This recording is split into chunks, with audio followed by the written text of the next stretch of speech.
Do you often find yourself people pleasing in relationships?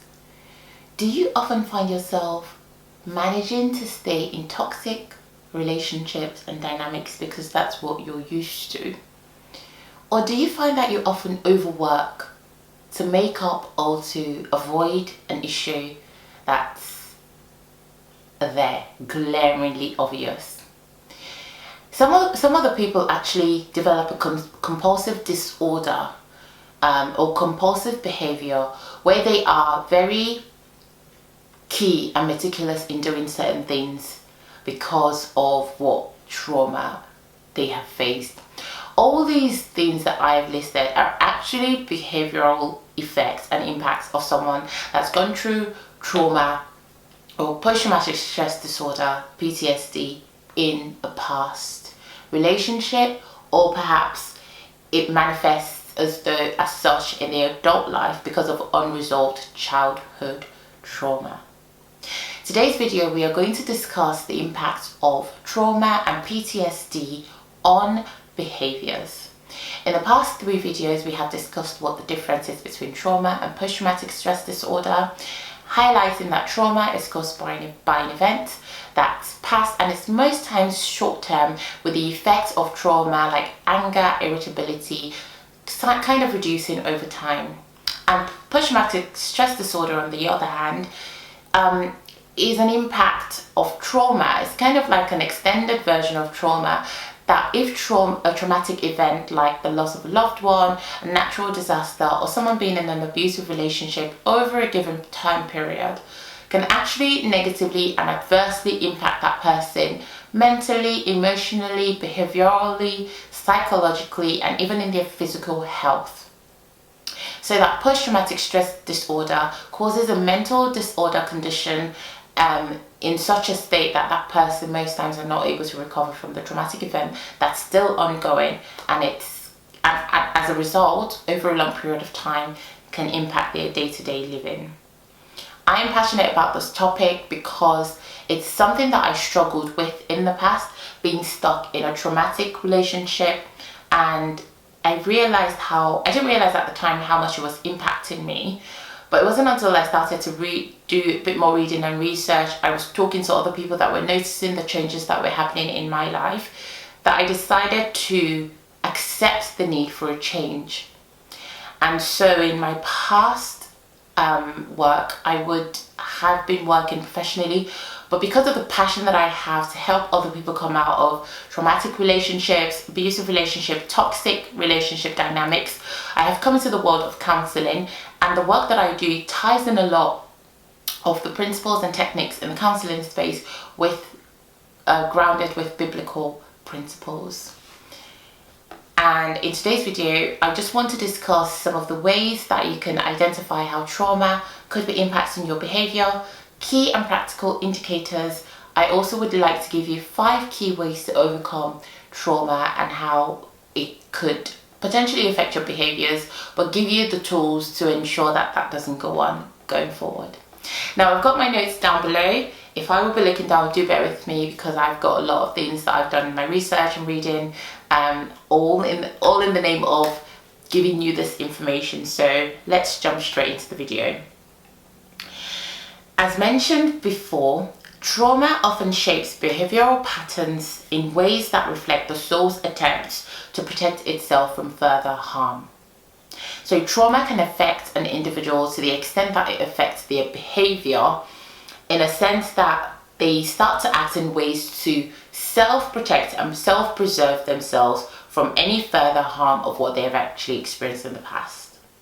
Which isn't a bad thing, because if someone goes through something that's very painful, the natural instinct is that you want to protect yourself, and this is driven off by our fight, flight, stress response that is naturally inbuilt into our body's capacity to defend itself from external forces of, threats.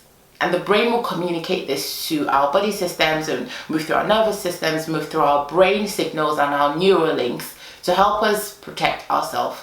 But the danger in trauma is that trauma is an ongoing thing if it is not identified early enough, if it is not resolved on time. so that that person, in order to protect themselves, based on how their body is communicating that there's a need for protection from this event that's not stopping, they might then fall into a trap where they start to protect themselves from self-harm on a consistent basis. And as such, they might not realize that even if they're not in a place that is a threat to them physically, their brain, because it's now rewired to think in a different way, would still always find an avenue to protect itself. And I'll come into this later on, because a behavioral sign that someone has suffered from a traumatic event that they've not healed from could even be showing up in self-sabotaging behaviors, where they are sabotaging healthy relationships, they are withdrawing from people that actually care about them, or they are even falling into this pattern of negative self-talk because that's what they're now used to. So I want to educate you on how trauma can actually impact a person's behavior, because this is something that I've walked through myself, and like I said, my passion is to educate the masses out there to know what to look out for if you're finding that you're in a position that's undermining your safety. So people that have been through trauma would find out that their behaviors are being affected, and people with unresolved trauma actually find themselves being people pleasers. They try to avoid conflict, they withdraw from relationships to prevent the fear of rejection from those people in those relationships. They often repeatedly enter toxic dynamics because that chaos in that toxic relationship feels familiar. Some other people, like I mentioned earlier, would develop obsessive compulsive behaviors like overworking, overeating, misusing substances to numb pain and to numb emotional pain of what they are feeling. And others, they just sabotage opportunities due to their deeply rooted beliefs that they are not worthy of healthy relationships. Now, these behavioral patterns are often subconscious survival strategies that have been and were developed in past unsafe environments, so that when a person, perhaps in their childhood, were in an environment that was unsafe, hardly devoid of love, and if at all there was love, it was conditional based on how that child was performing, they would have developed a self-preserving mechanism of how they would behave in cases where they felt unsafe. And so when these people grow up into adulthood, these unhealthy behavioral patterns, which was the safety net or a safety mechanism for when that person was a child, will become a barrier when they enter healthy relationships in adulthood, in the present. From a biblical perspective, these patterns can keep an individual bound, and it can actually prevent them from renewing their old self, as said in Ephesians 4:22, because God actually desires us to renew ourselves, so that it will not hinder how God wants us to grow. It will not hinder how God is guiding us towards behaviors that are right, and it will not hinder the truth in His word and the healing that's made available to us. But because these people are stuck in these negative patterns of behavior and mindset, they find that it's a bit difficult to even let go of that old pattern, because that's what they're used to, that's their norm. Now, according to a statistics in 2023 by the Office of National Statistics in the UK, adults with unresolved childhood trauma are more likely to experience unhealthy patterns, and they may struggle with boundaries in their relationship. Apostle Paul, had this very good experience.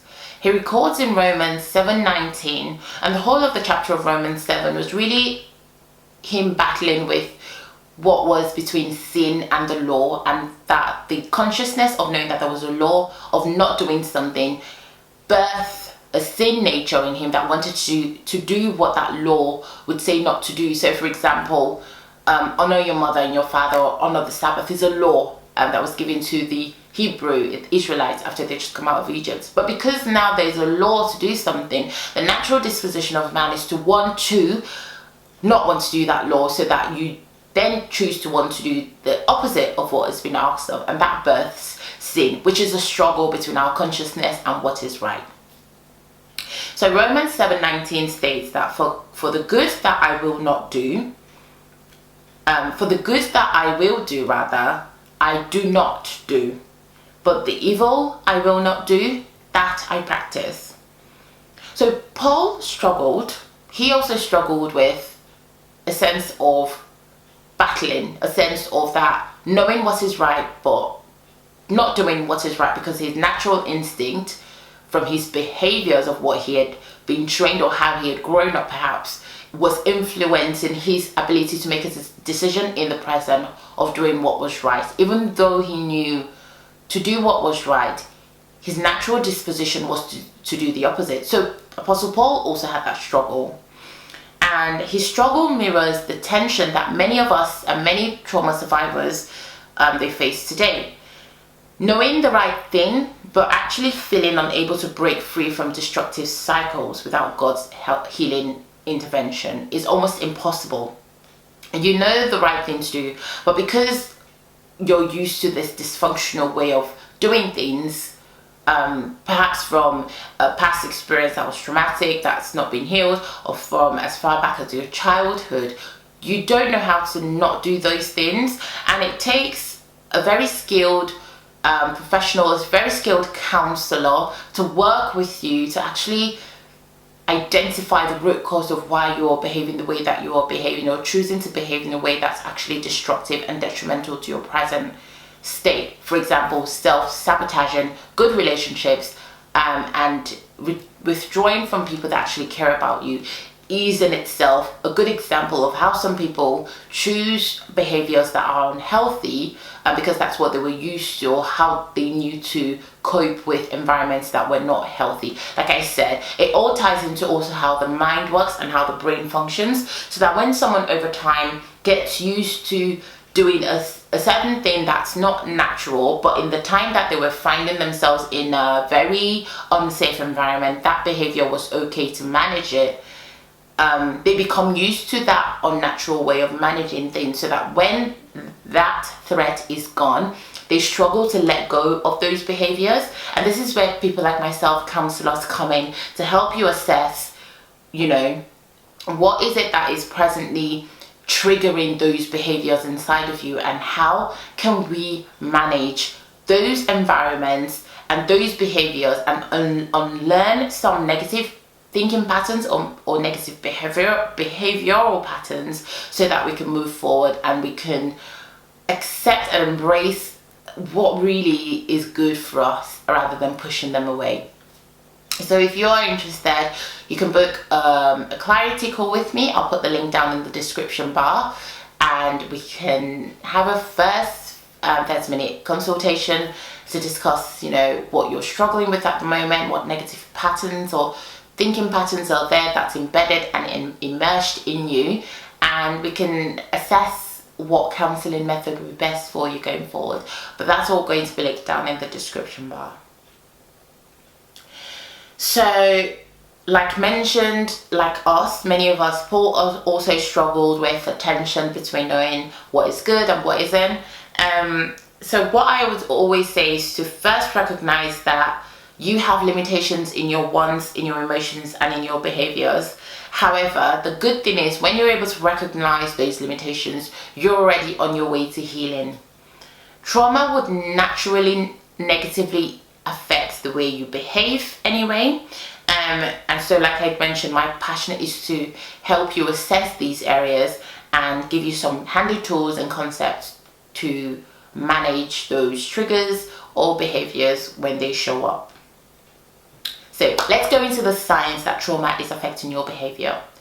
There are 4 key signs that I noted down, and I want you to get your pen and paper ready and assess how, on a scale of 1 to 5, you resonate with any of these 4 signs. 1 being the least and 5 being the most. Obviously, knowing that if you're ticking 5 or if you're ticking 4 and 5 in most of these segments, then perhaps you are struggling with an underlying cause that's resulting in these behaviors. So number one, unresolved trauma can actually result in people-pleasing behaviors. So people would fall into this people-pleasing behaviors in order to avoid conflict.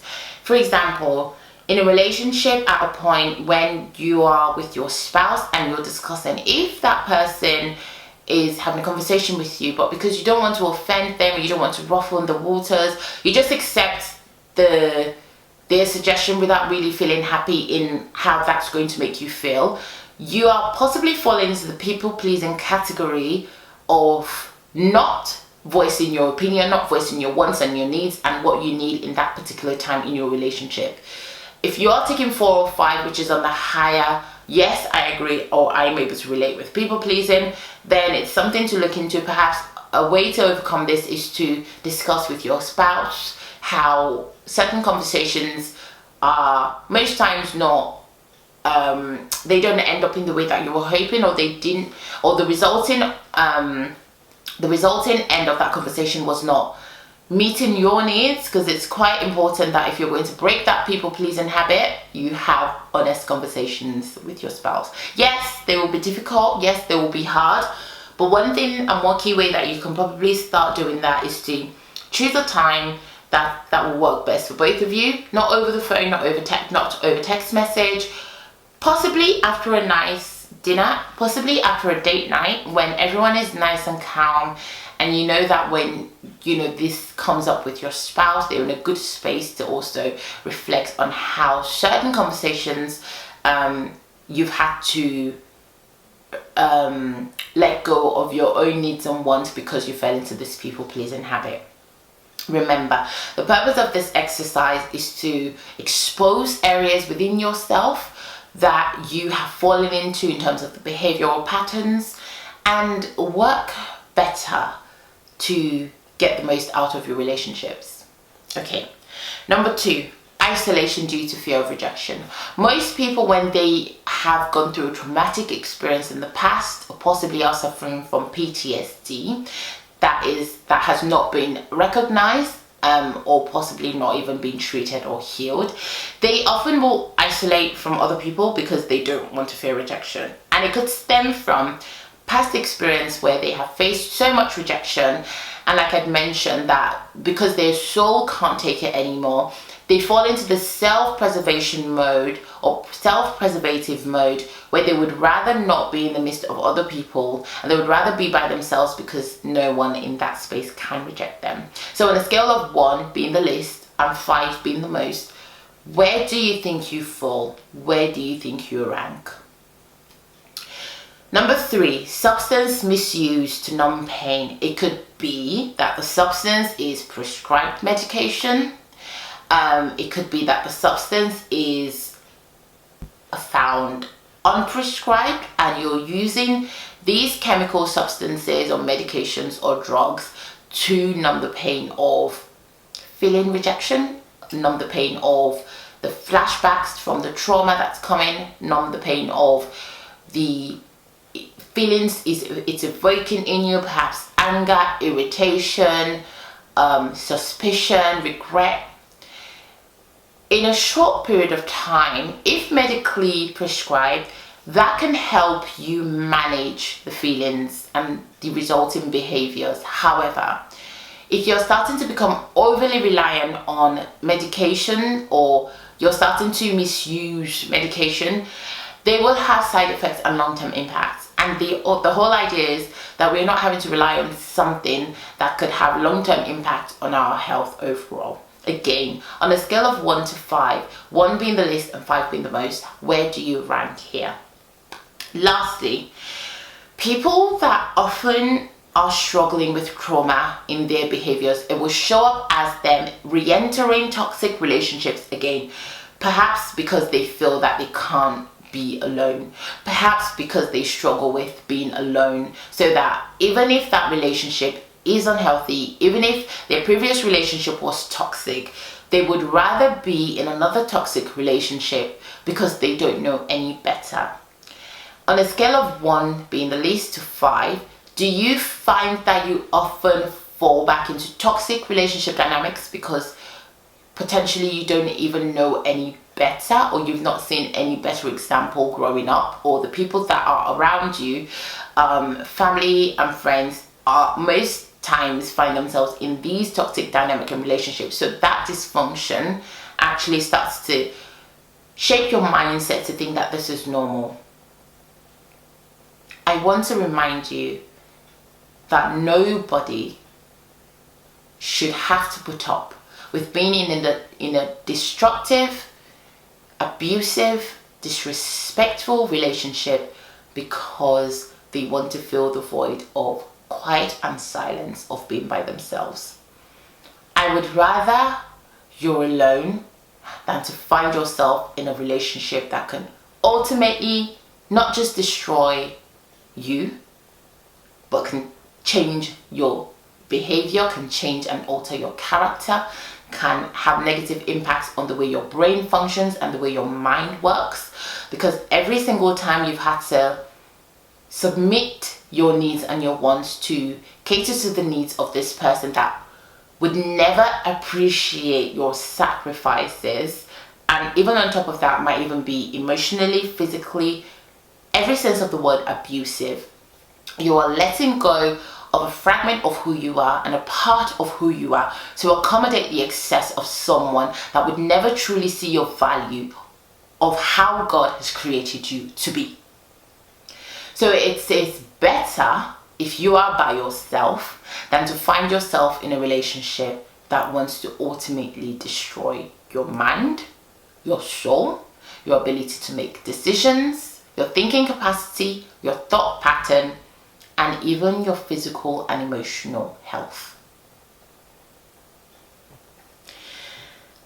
I'd like to go on then to 5 practical indicators of unresolved trauma on behavior. This is going to be a quick run through because we've discussed some of these already, but I want you to make a note of these as well and see if any of them resonate with you, and put a comment down below. I'm really curious to know how this video has been helping you so far. So if you would like to share what you've learned so far, or you feel that I've missed out anything, more than happy to put a comment down below. And don't forget, if you would like to have a clarity call with me to know how negative patterns are affecting you or keeping a hold on you in terms of staying in traumatic relationship, trauma bonded relationships, or even functioning out of post-traumatic stress disorder, feel free to book a 30-minute clarity call with me. I've put the link down below for you. So here are 5 practical indicators of unresolved trauma on behaviors. Number 1, people pleasing, the inability to say no. Number 2, self-sabotaging behaviors. And this includes procrastination, leaving everything to the last minute because already you're so mentally tired that you feel that you can't do the work right now. So it will always be the next day until it becomes the next year and perhaps missing a deadline. Do you find that you often overcommit as well?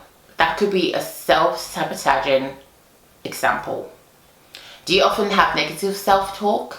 That's another example of self-sabotaging. Do you always often also find that you withdraw from healthy relationships and from being around people that actually genuinely care about you? This could be an exhibit behavior that you have struggled with a traumatic experience in the past that's been unresolved and is now showing up in your behavior towards other people and even to yourself by limiting your ability to experience life through the people that are surrounding you. People also stay in toxic relationships, like I mentioned, out of the fear of being alone. People would also isolate themselves to avoid threat of avoidance. And lastly, people would overwork to gain a sense of self-worth. So really practical example, Daniel, right? There's a Daniel person, age 39, who constantly overworks and volunteers for extra projects to gain praise from his boss. Now, one might sit back and think he's really hardworking, he's really zealous. Yes, it's good to be diligent with your work. Yes, it's good to be zealous. But the moment it starts to cross into your personal time, your personal space, you're working on the weekends, you're working nights, you're working into the middle of the night, there are no boundaries set in place, and you're doing this work to please your boss, or you're doing this work to avoid an issue that's pending and hanging over your face, then it could be a sign that that behavior is just a mask to cover up an underlying issue there that's not been resolved in terms of trauma. It could be that Daniel actually fears being seen as lazy and worthless, and he's being driven to overwork because when he was a child, he was neglected. And where his achievements were made in school, it was never recognized as good enough. So now, 39-year-old Daniel will try to make up for those times by gaining the approval of other people, people-pleasing, and then falls into the trap of overworking himself because he never got that validation as a young child.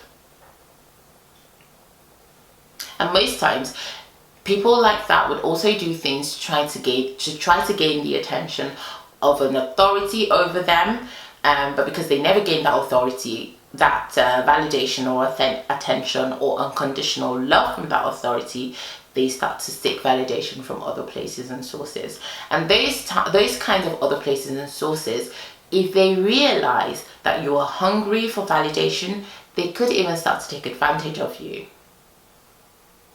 So it's important that we heal. Now, there are 4 ways to overcome negative impacts of trauma on behaviors. Number 1 is to recognize the pattern. So by doing this, we identify triggers that lead to overworking or people pleasing. Number 2, setting boundaries. I can never overemphasize the power of setting boundaries. Practicing to say no to one low risk request is not going to hurt anybody. Most times, people that people please and fall into this people pleasing trap, which I am guilty of. I'd had this people pleasing mindset from as far back as I could remember, and it only took me coming out of a very toxic environment and toxic relationship to realize that that was no way to live. And now that I like to think of myself as the boundaries queen, I do it politely, but knowing that I come first, because if I keep pouring out of an empty cup, I'm going to pour my entire self to everyone else, and then there's nothing left of me as an individual. So boundaries are there to protect you, protect your personality, protect your mind, protect your character, protect your intellect, protect your space. And so when you're operating from a place of whole, then you can give from a place of whole to someone else that's asking of it. But the moment there are no boundaries, anyone can come into you and your space and just walk all over it, because already there's been no gatekeeping set in place at the start. Number 3, another way to overcome behavioral impact of trauma is to actually seek God's approval first. So the importance of seeking God's face in His Word, in prayer time, in studying the Bible, in just meditating on the Word of God cannot be overemphasized. And Galatians 1:10 says, "Am I now trying to win the approval of human beings or of God? Or am I trying to please people? If I were still trying to please people, I will not be a servant of Christ." So already, it's plain and simple. If we find ourselves in a concerned position where we're trying to please other people and we are not trying to please God, then we are, in a sense, enslaving ourselves, our minds, our actions to pleasing other people that can never actually truly be pleased, and we choose to neglect to gain God's approval. I don't know about you, but I'd rather find that I'm being approved by God than to be approved by human beings, because people are really flaky. One moment they're applauding you and they're on your side and they're fighting for you, and the next moment they want to throw stones at you. I think David knew very well what I'm talking about. I remember the story when they went and they fought the Amalekites, and at this point David and his men were living in Ziklag. So when they came back, Their homes had been burnt down. No one was killed, but their wives and their children had been taken away by the Amalekites. At that point, you would think that they'd gotten really good victory, and there was nothing that could stop them from even going after these guys that taken their family. But the moment the men that were with David, that would have been praising David for leading them into such victory in battle, realized that they'd lost everything, they were ready to throw stones at David. Now, if David had fallen into this trap where he was always pleasing other people, he would never have known to go into the quiet place to seek God's face for what he wanted him to do concerning that situation. So we find out that David took the ephod and he went into the quiet room to seek God's face concerning what his instruction would be to him. And God was so faithful that David asked God, should I pursue these Amalekites? And God said to him, yeah, pursue them. You will surely overtake and recover everything that was stolen from him. And if you go on to read that chapter, you realize that every single thing that was stolen from David and the men were given back to them. They recovered everything. So in the place where you find that you're falling into the trap of people pleasing, it can be very dangerous, because one moment these people can be for you, but the next moment when things are not turning out okay and not looking right, most times human beings are known to be ones to actually just betray you and leave you in the time that you actually need them the most. But God never fails you. He's always there. He will always be there. So Galatians 1:10 says, am I now trying to win the approval of human beings or of God? Or am I trying to please people? If I were still trying to please people, I will not be a servant of Christ. So if it's been proven that God is always there for me in good times and in bad times, and it's proven in the Bible, and even in your day-to-day living, you know, there are people that you have been friends with, and when an issue comes up, they're the first ones to leave. If I'd rather choose to partner with someone that does not abandon me than to try and please other people. So I hope that helps clarify why it's important to seek God's approval first than to seek the approval of other people. And lastly, support and accountability. I believe it's important to share your behavioral patterns with a mentor, a friend, a small group for prayer and just for accountability, so that you're not feeling like you're walking and doing this walk alone. Remember, a problem house shared is a problem house solved. Some questions I want you to go away with is to think on which emotions do you find hardest to manage, or which of these knowledge areas do you think you can start to implement today? And lastly, I want to also remind you that God is always a safe place to bring your feelings and emotions to. So if you have not been practicing just literally writing a love letter to the Lord, or writing how you feel in a journal or on a piece of paper with a pen, start speaking your emotions to God, because He hears you and He's there. He wants to help you.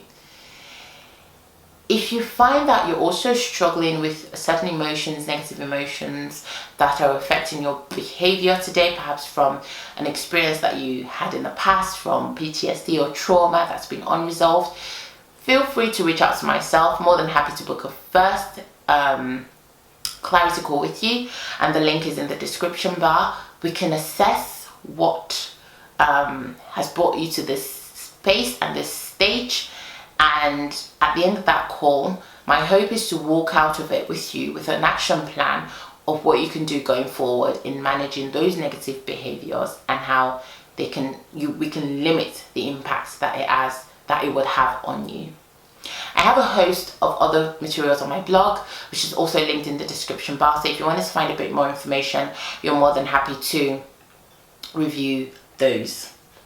So we've come to the end of part 4. In the next segment, I want to kind of do a bit of a summary review of everything that we've been discussing so far on how trauma impacts the soul in terms of our capacity to think, our thought patterns, in terms of our emotions and our feeling, and also in terms of our behavioral patterns.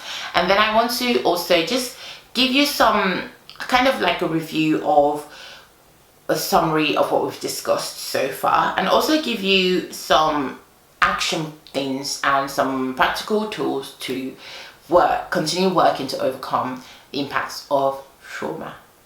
Thank you so much for joining this series, and I'll see you in part 5 next week. Bye.